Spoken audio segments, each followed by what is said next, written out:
Wild Canyon introduces us to Knuckles, the man, the myth, the meme. These days, Knuckles is characterized as a bit of a meat-headed himbo.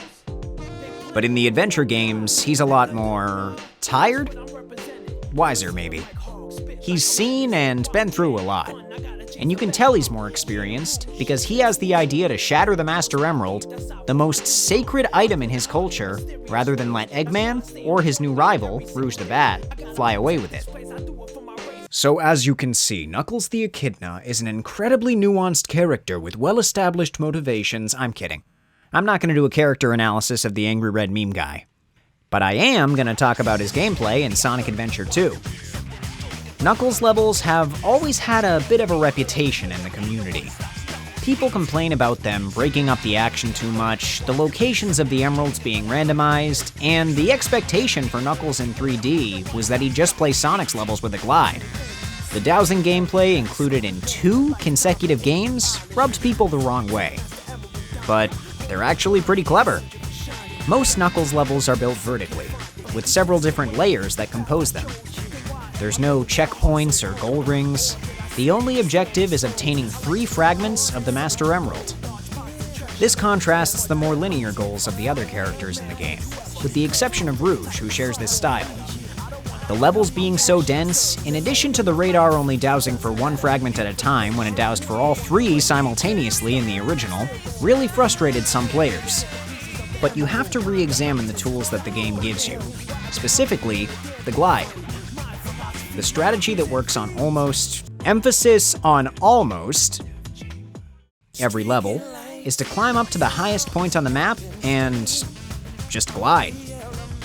You'll always get a signal eventually if you do a lap around the stage, usually in less than a minute. Then it's just a matter of poking around until you reveal it. Sometimes they're even out in the open. And that's it. Seriously. The emeralds are in different locations each time, but that's a good thing. It means the levels will never be stale, and it provides a nice feeling of discovery each time you play. While the radar lacks multiple targets, which stinks, I think it's overall one of my favorite dowsing systems in a game. Knuckles is a lot of fun to control in an open 3D space, especially with that glide, and there's a nice satisfaction to seeing something and immediately knowing you can climb on it. I'm not saying Breath of the Wild is ripping off Sonic Adventure 2, but come on. Even if you don't want to take my gameplay advice with the circle strat, there are computer terminals that give out hints that you can reread by pausing. There is a point penalty for using them, but even if you're using 1 or 2 per emerald, if it's quicker than wandering aimlessly, it's worth it. One thing is really rough though. The camera, not great. It's not too bad in big open spaces, and you can make some minor adjustments with the L and R buttons, but if they ever port this game again, that's the thing that would really help modernize it the most. Again, Knuckles himself controls pretty well. Like I said earlier, you can glide and climb basically anywhere, and that makes navigating that big chamber in Wild Canyon really easy. It's super fun to just glide right into the center of the chamber and catch that draft up to the outside portion of the level. They do a good job of sticking to aesthetics in this game, and the ruins here are a lot of fun to navigate when you can see so much of them in so little time, even if you do need to do a double take to get all the emeralds sometimes. What? You're wondering how Sonic's doing?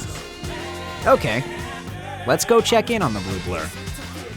After meeting our 3rd character,